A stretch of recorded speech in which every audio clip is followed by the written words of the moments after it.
வணக்கம். நாங்கள் இன்று குற்றியலுகரத்தை பற்றி பேச வந்துள்ளோம். குற்றியலுகரம் மொத்தம் 6 வகைப்படும். அதன் முதலாவதாக நெடில் தொடர் குற்றியலுகரம். இது 2 எழுத்துக்களில் வரும். இதில் முதல் எழுத்து நெட்டெழுத்தாகும். எடுத்துக்காட்டு பாகு, சாறு, சூது மற்றும் பாகு. அடுத்ததாக வன்தொடர் குற்றியலுகரம். ஈற்றுக்கு அயல் எழுத்து வல்லின மெய்யாக இருக்கும். உதாரணத்திற்கு இக்கு, இச்சு, இட்டு, இத்து, இப்பு, இத்து. எடுத்து பாட்டை இட்டு. மூன்றாவதாக மென்தொடர் குற்றியலுகரம். ஈற்றுக்கு அயல் எழுத்து மெல்லின மெய்யாக இருப்பின், அதாவது இன் இன் இன் இன் இன் இன் ஆக இருப்பின் அது மென்தொடர் குற்றியலுகரம். உதாரணத்திற்கு பங்கு, பந்து, பஞ்சு, அம்பு, வண்டு, கன்று.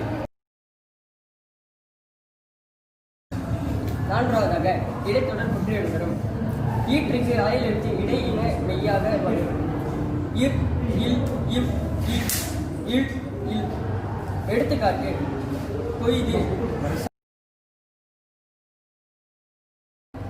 அடுத்து உயிர் தொடர் குற்றியலுகரம். ஈற்றுக்கு அயல் எழுத்து உயிர்மெய் எழுத்தாக வரும். உதாரணத்திற்கு அழகு. அழகில் உள்ள ழாவை பிரித்தால் ஈழ் கூட்டல் ஆ, அதாவது மெய்யெழுத்து கூட்டல் உயிரெழுத்து. மேலும் உதாரணத்திற்கு முதுகு, கரடு மற்றும் கயிறு. ஆறாவதாக ஆயுத தொடர் குற்றியலுகரம். ஈற்றுக்கு அயல் எழுத்து ஆயுத எழுத்தாக வந்தால் அது ஆயுத தொடர் குற்றியலுகரம். உதாரணத்திற்கு அஃது,